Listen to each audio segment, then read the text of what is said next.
Hey guys, Dr. Tim here, coming to you from Physio, Orthopedics, and Performance down here in the Merriman Valley, talking about posterior chain loading and body awareness. Extension should be triphasic, and it should start at the glute, and loading these muscles in a specific order is an important thing in achieving extension and propelling your body forward, whether it's running or sprinting or anything related to those activities.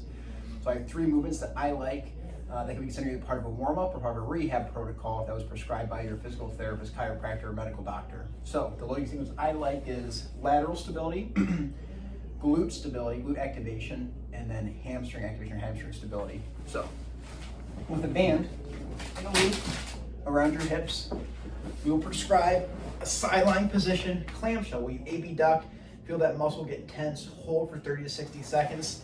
Not so that there's any sort of pain or irritation, but just awareness. We'll burn into the muscle, do both sides equally. I'll then progress that movement pattern into more extension bias, where I'll go on my back. I'll take my heels and go really, really close to the glutes, close to your butt. I'll do a glute squeeze and bridge up, either in single leg or double leg stance. I will load that glute on both sides for 30 to 60 seconds. I'll then progress it by going toes up and going farther from the glutes.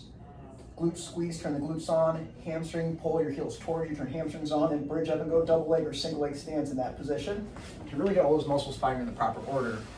A lot of times when I'll see athletes who have repetitive Achilles problems or low back or even thoracic tension, I will see a lack of this triphasic activation. So this could be something good to add into a warm-up protocol, prevent some injuries, chase some personal records.